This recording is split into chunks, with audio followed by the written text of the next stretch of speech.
କରିବ ସେ ଶ୍ରଦ୍ଧା କରିବ ପ୍ରେମ କରିବ ଭକ୍ତି କରିବ ତାଙ୍କର ସର୍ବନାଶ ତମେ କରିବ ନା। ହଁ ଏଇଟା ତୁମର ସ୍ୱଭାବ ଯେ ମତେ करे ଆସ ମୁଁ ତାର करे ସର୍ବନାଶ। ମୁଁ ତାକୁ 4ଟା ଫଳ ଦେଇଛି ଚତୁର୍ମାର୍ଗ ଫଳ 4 ଫଳ।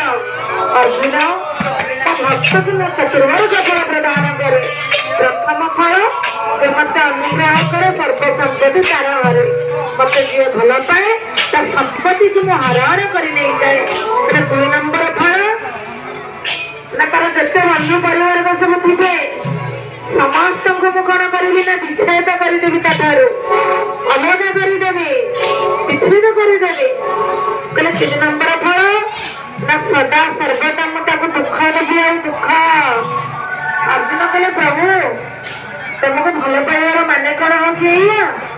ତମକୁ ଯିଏ ଭଲ ପାଇବ କିଛି ଶ୍ରଦ୍ଧା କରିବ ଭକ୍ତି କରିବ ତାକୁ ଆପଣ ଏଇ ଫଳ ଦେବେ।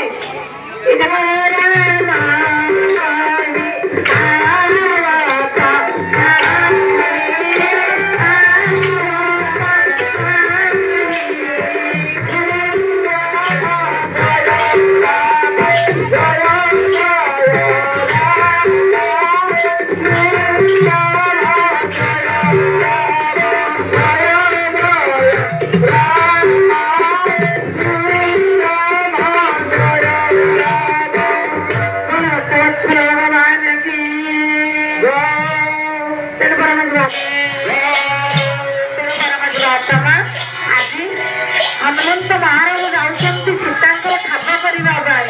ଏଇଠୁ ସୁନ୍ଦରକାଣ୍ଡ ଆରମ୍ଭ କରିଛନ୍ତି। ଯେତେବେଳେ ହନୁମନ୍ତ ଯାଉଛନ୍ତି ସୀତାଙ୍କର ଠାବ କରିବା ପାଇଁ ଏ ବାଟରେ ଗଲା ବେଳକୁ 3ଟା ବାଧା ଆସିଲା।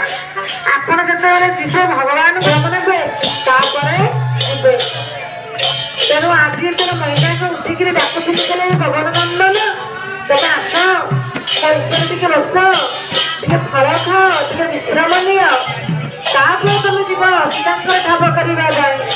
ହନୁମାନ ହସିଦେଲେ କହିଲେ ମୈନାକ ଯେପର୍ଯ୍ୟନ୍ତ ମୋ ମାଙ୍କର ଠାବ କରିନାହିଁ ଯେପର୍ଯ୍ୟନ୍ତ ମୋ ମା ଜାନକୀଙ୍କର କଥା ଭଗବାନ ଶଙ୍କରଙ୍କୁ ନ କରିଛି ଭଗବାନ ଶଙ୍କରଙ୍କ କଥା ମା ଜାନକୀଙ୍କୁ ଭଗବାନ ରାମଙ୍କର କଥା ପ୍ରସଙ୍ଗ ମାଙ୍କର କରିଛି ଏପର୍ଯ୍ୟନ୍ତ ମୋର କେବେ ବିଶ୍ରାମ ନାହିଁ। ହନୁମାନ ତେହି ପରାସ ହନୁମାନ ତେହି ପରାସ